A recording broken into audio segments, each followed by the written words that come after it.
Hello everyone, कैसे हो आप सब। आई होप आप सब बहुत अच्छे होंगे। मैं भी अच्छी हूँ। एक सेकेंड, ये पर्दा खोल दूँ जरा ना।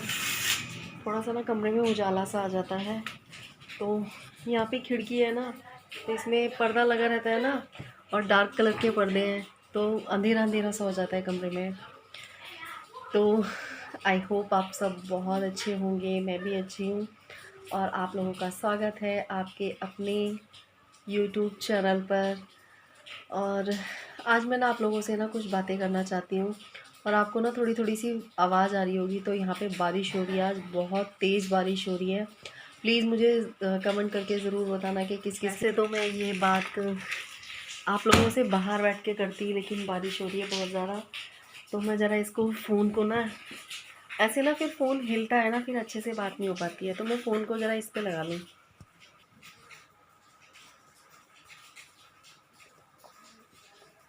लग गया है फ़ोन अब सही से। तो मेरे बहुत सारे सब्सक्राइबरों ने मुझसे एक ही सवाल कई बार पूछा है, पर मैंने उसका कभी आंसर नहीं दिया। तो मैं आज आपके उन्हीं बातों का आंसर देने के लिए ये वीडियो बना रही हूँ। मैं समझ सकती हूँ कि आप लोगों के माइंड में ये सब चीज़ें चलती होंगी कि मतलब मेरे हस्बैंड नहीं है तो खर्चा पानी किस तरीके से चलता होगा, और बच्चे भी हैं और बच्चों के साथ बहुत सारा खर्चा हो जाता है।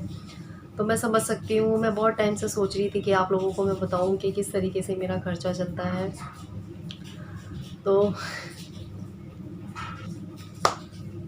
तो डियर, कहते हैं ना, इंसान की जिस तरीके से कंडीशन होती है, उसके पास जितना होता है, और टाइम, वक्त, सब चीज़ सिखा देती है कि आपको किस तरीके से क्या चीज़ करनी है, क्या नहीं करनी है।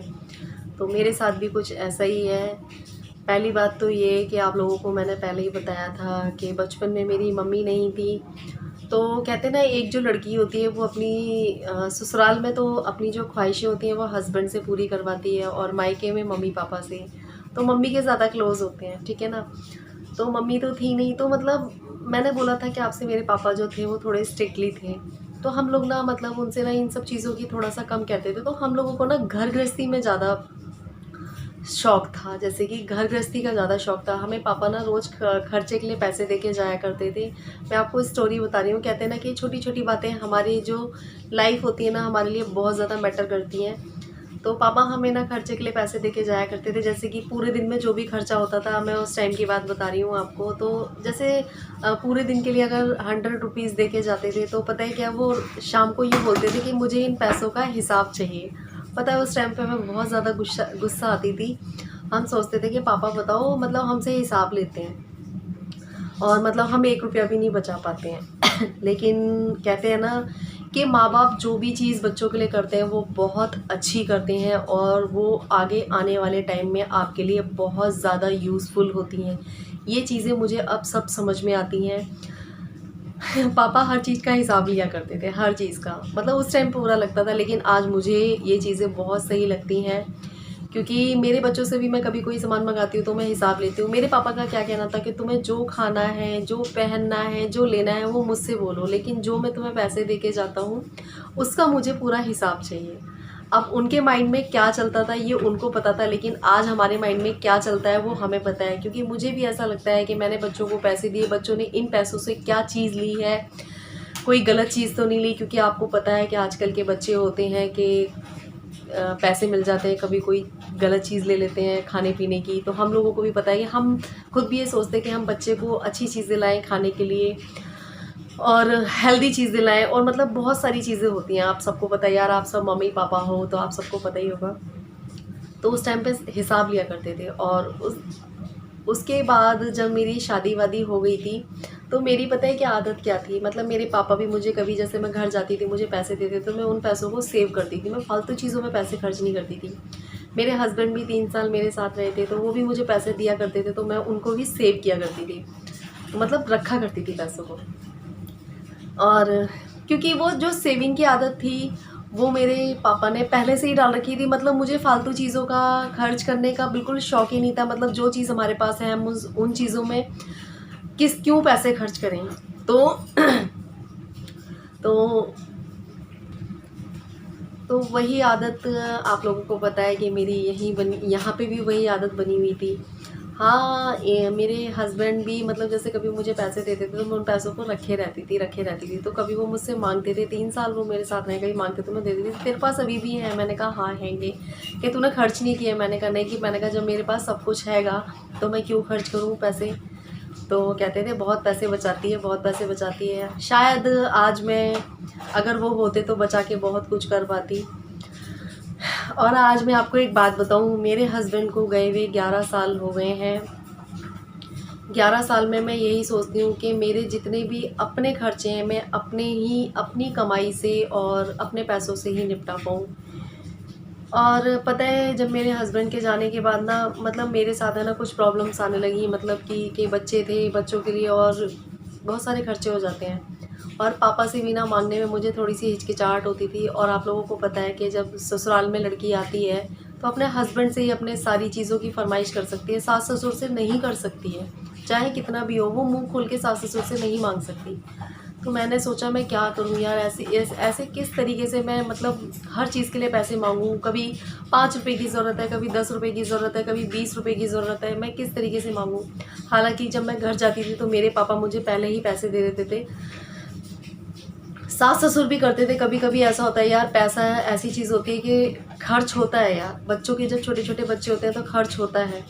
तो मैंने कहा मैं क्या करूं यार, ऐसे कब तक चलेगा, क्या होगा। तो फिर मैंने एक मतलब डिसीजन लिया, मैंने सोचा कि मैं ना सिलाई सीखूंगी। तो उस टाइम पे ना हमारे घर में इतनी प्रॉब्लम्स थी, मैंने अपनी सासू माँ से बोला था कि मुझे सिलाई सिखा दो। पर उस टाइम पे सिलाई सिखाने के लिए भी मतलब सासू माँ के पास पैसे नहीं थे। तो फिर मैंने सोचा कि क्या करूं। फिर मैंने घर गई, मैं एक दिन मैंने पापा से बोला, अपने पापा से बोला, मैंने कहा पापा मुझे सिलाई सीखनी है। तो मेरे पापा ने बोला कि सिलाई सीखनी है। उन्होंने कहा कि सच में सिलाई सीखनी है। और उस टाइम पे मेरे बच्चे भी बहुत ज़्यादा छोटे छोटे थे। मैंने कहा हाँ सीखनी है मुझे सिलाई। मैंने मतलब अपने मन में ठान लिया कि मुझे सिलाई सीखनी ही सीखनी है। तो मैंने सिलाई सीखी। सिलाई मतलब मैंने ऐसा नहीं है कि कंटिन्यू सीखी हो, मैं जब भी अपने घर जाती थी तभी, जैसे कि 1 महीने के लिए गई तो मैंने 1 महीने के लिए सिलाई सीखी, मैं कभी 2 महीने के लिए गई तो 2 महीने के लिए सिलाई सीखी।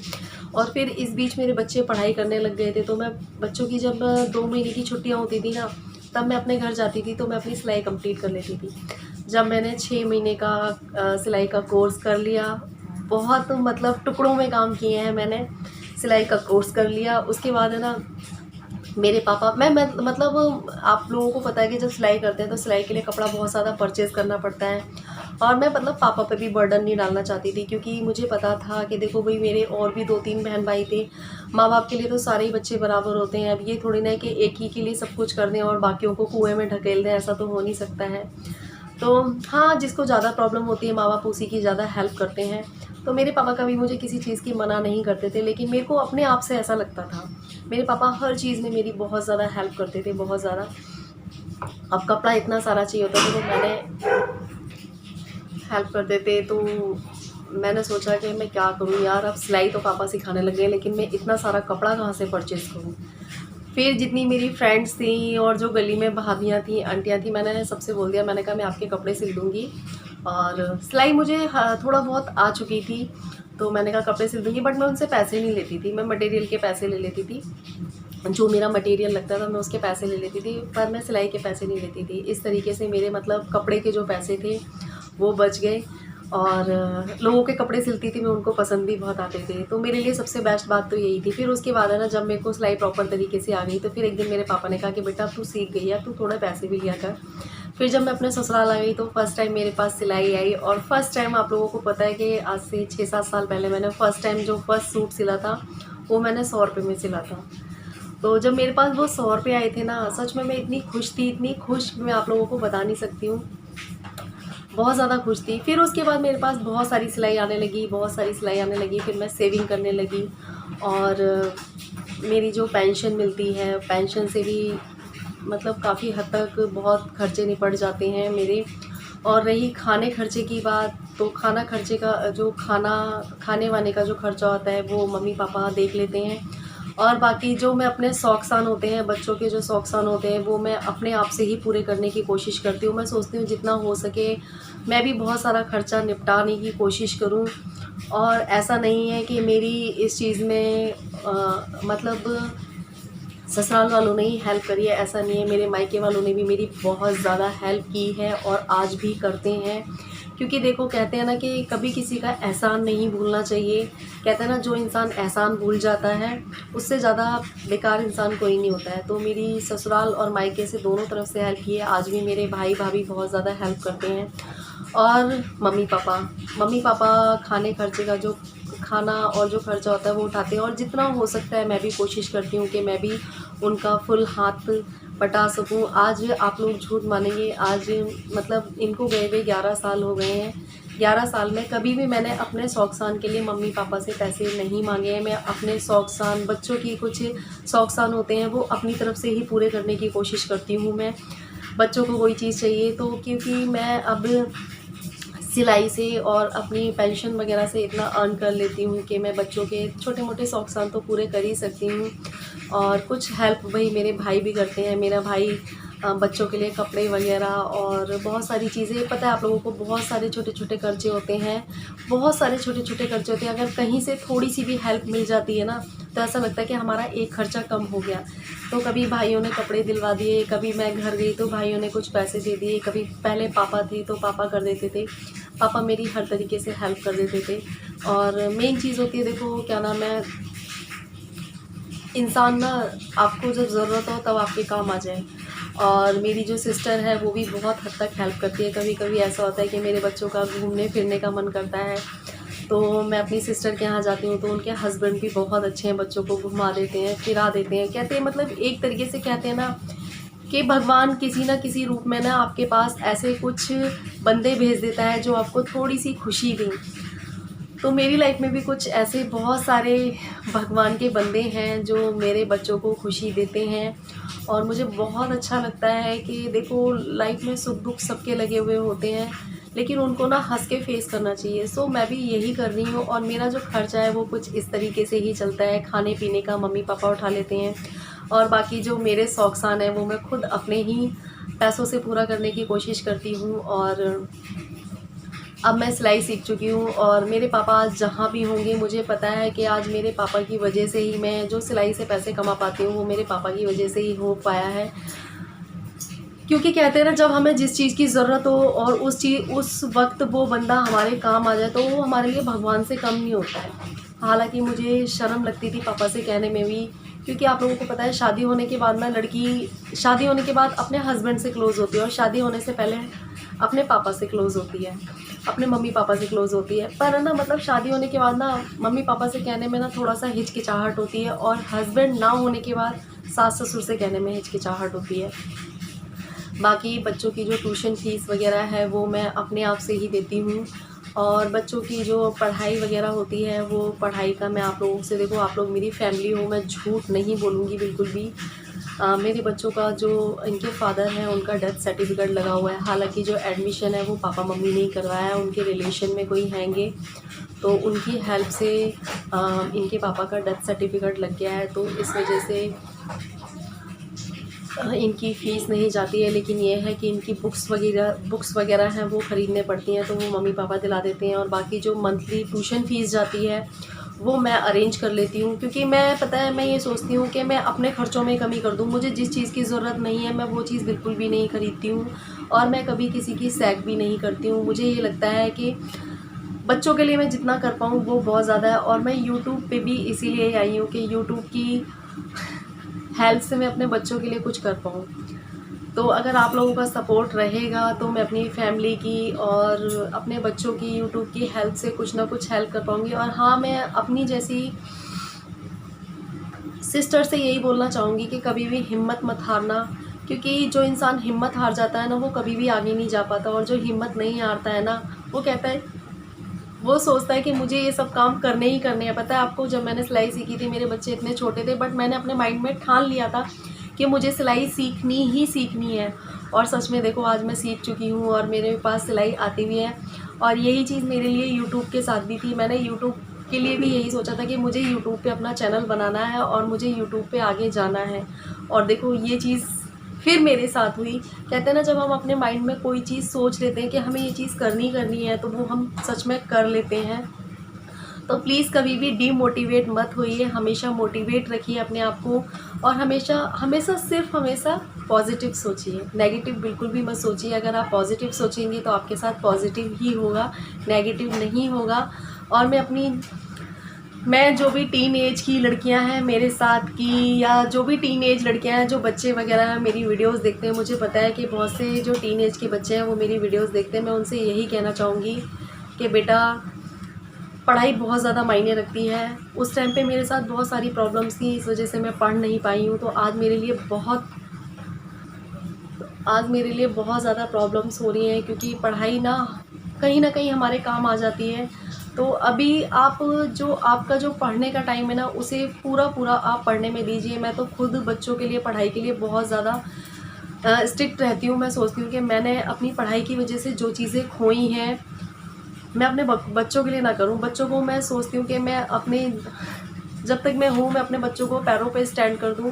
और मैं उन मम्मी पापा से भी ये बोलना चाहूँगी कि आप ये कभी मत सोचना कि ये लड़की है, ये पढ़ के ज़्यादा क्या करेगी। मेरे पापा ने मेरे साथ कभी भी ऐसा नहीं किया, लेकिन मेरे साथ उस टाइम पे कुछ प्रॉब्लम्स थी, इस वजह से मैं नहीं पढ़ी।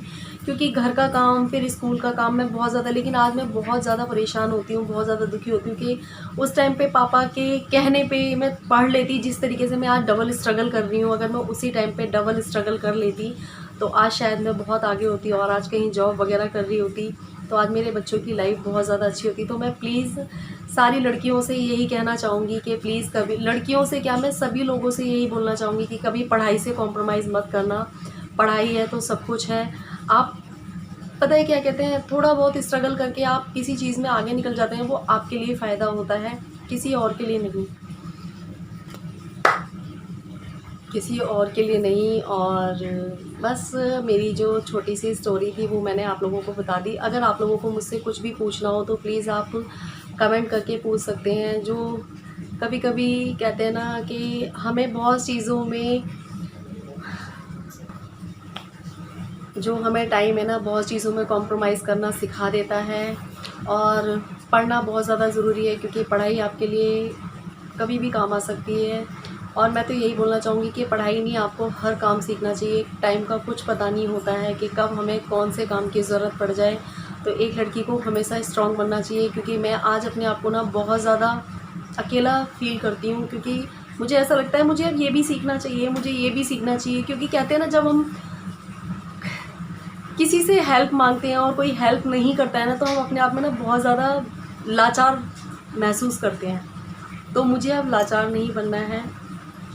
मैं सोचती हूँ मैं जितना हो सके कि मैं अपने पैरों पे खड़ी हूँ और अपने बच्चों को भी अपने पैरों पे खड़ी हूँ। और बस आज का वीडियो इतना ही। अगर आप लोगों को मेरा वीडियो अच्छा लगा हो तो लाइक कमेंट शेयर ज़रूर करना। और प्लीज़ आप लोगों के जो भी सवाल हैं आप मुझे कमेंट सेक्शन में पूछ सकते हैं, मैं आप लोगों को हर सवाल का जवाब दूँगी।